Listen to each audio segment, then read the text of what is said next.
Don Artes ng MMDA. Sir, live po kayo sa Net25. Live din po sa aming mga social media account. Si Jen po at si Nelson. Chairman, magandang umaga po. Magandang umaga sa iyo, Miss Jen, at sa iyo, Nelson, at sa inyong taga-subaybay. Opo. Una po, may namomonitor na ba kayo nung mga sasali sa kilos protesta? So far as of 6:20 a.m., wala pa po kami masyadong na-observe na activity po.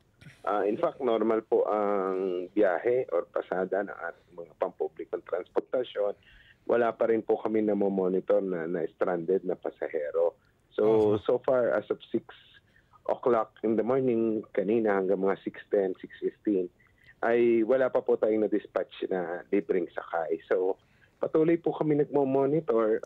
Yung iba po ang sinasabi, 2:00 para sila po magsisimula ng protesta para daw po kumita muna. So far naman po, normal po yung biyahe ng ating pampublikong transportasyon. 100,000 daw po ito sasali sa kanilang rally. Yan po ang, siyempre, kanya-kanya pong claim yan. Pero so far, kami sa aming monitoring, parang wala pa po yata. Ayun. At saka kami po dito sa buwang ayaw din namin maniwala na mayroon talaga. Kasi sa dami na pong kilos protesta ng dalawang grupong ito, ni hindi ata naka-100 eh. Anyway, Nelson, si Chairman Artes. Opo. Kayo po ang nagsabi niyan, hindi po ako. Ako po. Si Jen po ang may sabi. Aakuin ko po yan, Chairman. Just in case na may mga lugar na halimbawa, wala talagang bumiyahe, ano po ang nakahanda nating plano, Chairman? Well, sa ngayon po, meron po tayong halos 400 sasakyan na naka-standby para po magbigay ng assistance sa ating mga kababayan. Just in case po na kailangan. Kasi po hindi natin to indiscriminately dinidispatch dahil nga po makakaagaw sila noong mga bumibiyahe. Siyempre, mawawalan po ng kita yung mga hindi sumama sa kilos protesta. Pero naka-standby po yan at naka-pre-position. At kung kakailanganin po ay atin pong palalabasin, may single dispatch system naman po tayo na nakabase sa MMDA Command Center sa Orense na kung saan nagmo-monitor po tayo dyan at kung kailangan pong magpadala ng libreng sakay, yan po ay kaagad nating dinidispatch. So as of now, mula pa kanina, wala pa tayong dinidispatch dahil wala namang problema sa mga kalsada sa Metro Manila. Opo, wala pa po. Kahit po yung usual Monday morning rush hour na foot traffic po, parang wala pa naman po. Opo. Kaming nakita. Well, anyway, yung Atlanta ay ano ho ang ating mga preparasyon dahil sa Atlanta, wala na raw pong extension na ibibigay doon sa mga hindi consolidated, Chairman. Opo, sa amin pong pakikipag-ugnayan sa mga transport groups, 84 or 86% naman na po yata yung compliance. Opo. Doon po sa consolidation. So, maliit na porsyento na lang po itong natitira na ayaw pong tumupad or sumunod. At tingin naman po namin kayang i-service noong 84% na nag-comply.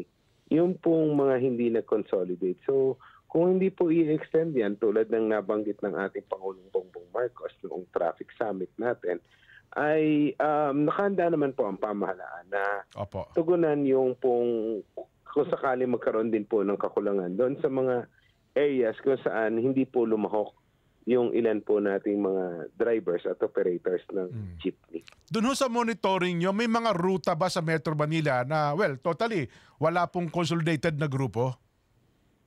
Meron po, pero ang kagandahan po niyan, pwede po daw yan i-service noong mga grupo na nag-consolidate na doon sa area.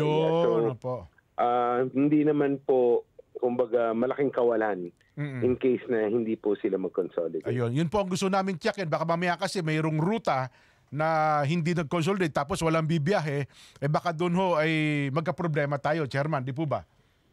Apo, at in-ensure naman po yan ng DOTR, particularly ng LTFRB, na yung mga ruta po na hindi nag-consolidate ay may sasambot po na existing, maaring i-extend lamang yung ruta or maglalagay po ng panibago. Opo. Doon ho sa consolidation, hindi naman daw tutol. Aywan ko lang ho, kayo nakikipag-ugnayan sa kanila. Mabuti-buti mahaba-haba ang pangunawa ninyo. Dito sa mga grupong ito, ang sabi nila, hindi kami tutol sa modernization. Ang tinututulan namin ay regulasyon. Ano ba yung regulasyon sinasabi nilang yon, Chairman?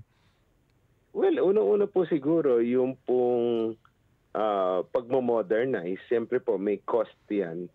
Although malaki na po ang subsidiya na ibinigay po ng ating pamahalaan. At kung titingnan niyo po, parang pareho lang noong boundary system. Mm-hmm. Maybe yung po kasi mga ibang leaders po ng mga transport groups, mawawalan po kasi sila ng hold doon sa kanilang mga driver. Mm-hmm. Kasi ang mga drivers po, from ordinary drivers na nagbibigay po ng boundary, magiging owner po sila ng korporasyon. So, in a way, bawas kapangyarihan yan at yung hold nila sa leeg. Ayun, oho. Sa regulation na yan.